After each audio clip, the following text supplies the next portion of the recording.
अंबरनाथ नगरपालिकेतील गटाच्या याचिकेचा निकाल शिवसेनेच्या बाजूने लागलाय। शिवसेनेच्या 32 नगरसेवकांचा गट जिल्हाधिकाऱ्यांनी चैद ठरवला असून यामुळे उपनगराध्यक्ष सदाशिव पाटील यांच्यासह राष्ट्रवादीच्या 4 नगरसेवकांना जीवनदान मिळाले।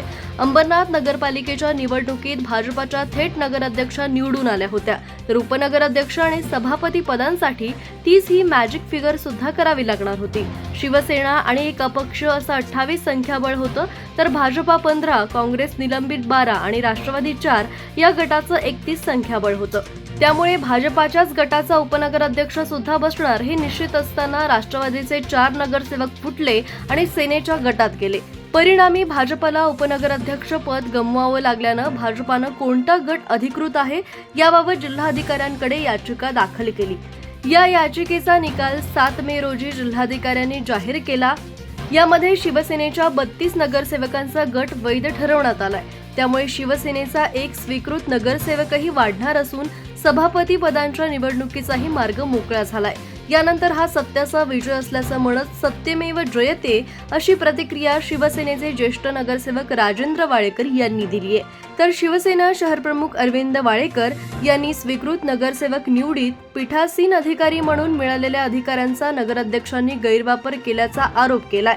दरम्यान भाजपाकडून या निर्णयावर अद्याप कोणतीही प्रतिक्रिया आलेली नाही। हा निकाल हा शिवसेनेचा निकाल आहे, अंबरनाथकरांचा निकाल आहे आणि मी तर बोलेल का सत्यमेव जयते हे जे कुठं असेल तर अंबरनाथमध्ये आहे। कारण का अंबरनाथच्या नागरिकांनी जो निकाल दिला होता तो आज तुम्ही बघत असाल का सत्यमेव जयते जे 4 वाक्य आहेत ते शिवसेनेच्या बाजूने लागलेत आणि हा आज आनंदाचा दिवस आहे। आणि आमचे सदा पाटील आणि आमचा गट शिवसेनेचा तो आज मला वाटतं कलेक्टर साहेबांनी लीगल दाखवला आहे। तो आज 6 महिने झाले आपण लढाई लढत होतो आणि आज हा गट आपल्या बाजूनी निर्णय लागल्यामुळं येणाऱ्या भविष्यामध्ये सगळे जे काही महत्त्वाचे निर्णय आहेत हे फक्त शिवसेनाच करू शकते। कारण का ज्याच्याकडे मेजॉरिटी आहे तोच निर्णय घेऊ शकतो शहरामध्ये। आणि मला वाटतं मी नगराध्यक्ष मॅडम आणि माझे मित्र प्रदीप पाटील यांनाही सांगेल का कुठंतरी आपण खेळीमेळीच्या वातावरणामध्ये ह्या शहराचा विकास कसा होईल त्याच्यावर याच्यापुढं आपण सगळ्यांनी मिळून लक्ष दिलं पाहिजे। आणि हा सत्यमेव जयते हा अंबरनाथकरांचा विजय आणि शिवसेना शहर शाखा शिवसेना प्रमुख शिवसेना शहर शाखेचा निकाल आहे हा। मी त्यांना सगळ्यांना हा अर्पित करतो। अंबरनाथ नगरपालिकेमध्ये निवडणुका झाल्यानंतर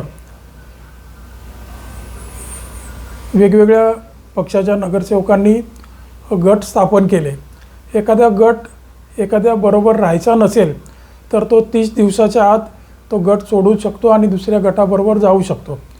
ज्यावेळेस राष्ट्रवादी पक्षाचे 4 नगरसेवक त्यांना एक कळलं की भाजपने काँग्रेसबरोबर हातमिळवणी केलेली आहे, त्यामुळं त्यांनी त्यांचा गट सोडून शिवसेनेबरोबर माननीय एकनाथ शिंदे साहेबांच्या नेतृत्वाखाली जी महाराष्ट्रभर जी युती आहे त्या युतीमध्ये आपण काम करूया म्हणून त्यांनी त्या गटातून शिंदे साहेबांच्या शिवसेनेमध्ये आपला गट सामील केला। आणि उपनगराध्यक्षाची निवडणूक ज्या दिवशी झाली त्या दिवशी त्या निवडणुकीचे पीठासीन अधिकारी म्हणून नगराध्यक्ष मॅडम होत्या।